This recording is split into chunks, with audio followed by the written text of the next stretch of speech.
इसमें ऐसे नहीं आएगा, ढूंढने बोलूँगा श्री लक्ष्मी नारायण मंदिर हाथों डालना, श्री लक्ष्मी नारायण मंदिर हाथों। चलो। जय हो तुलसी भवानी, तुलसी महारानी नमो नमः, तुलसी महारानी नमो नमः। जय श्री राधे कृष्ण। तुलसी आगे चौथा अध्याय आरंभ करते हैं। तीसरा अध्याय हमारा पहले हो चुका है, आगे बढ़ते हुए चौथा अध्याय आरंभ करते हैं। तो सुनिए। नारद जी बोले, ऐसा कहकर विष्णु भगवान मछली रूप धारण कर कश्यप की अंजलि में प्राप्त हुए।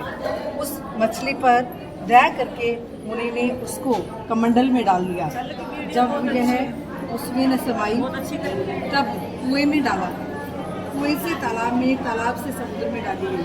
तब मत्स्य रूपी धारी भगवान शंखासुर को मारते हुए और अपने हाथ में दबाकर चंद्री वन को गए और वहाँ सब ऋषियों को बुलाकर भगवान बोले कि जल के भीतर वेद निमग्न हो गए हैं, तुम उन्हें ढूंढो और शीघ्रतापूर्वक जल में से निकालकर रहस्य समेत ले आओ, तब तक मैं सब देवताओं समेत प्रयाग में निवास करूंगा।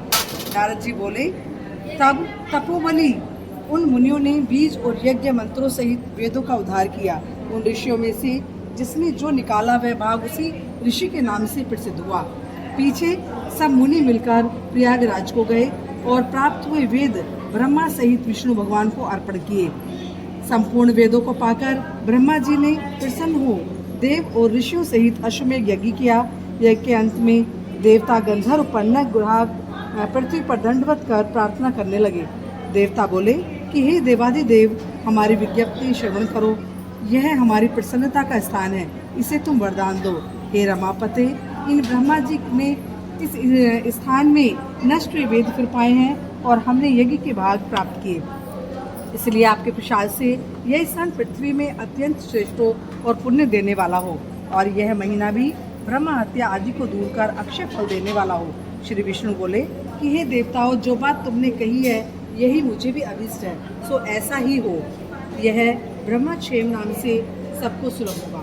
सूर्यवंशी राजा भगीरथ यहाँ गंगा जी को लावेंगे और इस जगह पर सूर्य की पुत्री यमुना जी का संगम होगा। जो पुरुष अपने अपने पितृश्वरों को यहाँ श्राद्ध करेंगे, उनके पितृगण मेरे स्वरूप को धारण करेंगे। मकर संक्रांति माघ मास में प्रातःकाल स्नान करने से उनके दर्शन मात्र से ही संपूर्ण पाप ऐसे नष्ट हो जाते हैं जैसे सूर्य से अंधेरे का नाश हो जाता है, और उनको मैं सलोक के सामीप्य और सारूप इन तीनों प्रकार की मुक्ति क्रम से देता हूँ।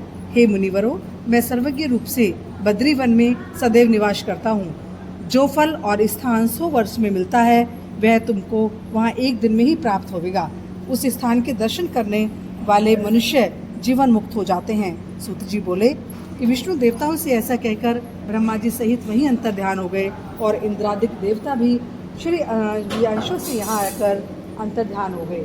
जो मनुष्य शुद्ध चित्त से इस पवित्र कथा को सुनते हैं उनको प्रयागराज और बद्री वन में जाने का फल मिलता है। बोल तुलसी महारानी की जय, बोल विष्णु भगवान की जय हो तुलसी महारानी। कार्तिक मास का चौथा अध्याय समाप्त होता है और कल हम आरंभ करेंगे 5वां अध्याय। तब तक के लिए जय श्री राधे, जय श्री कृष्ण।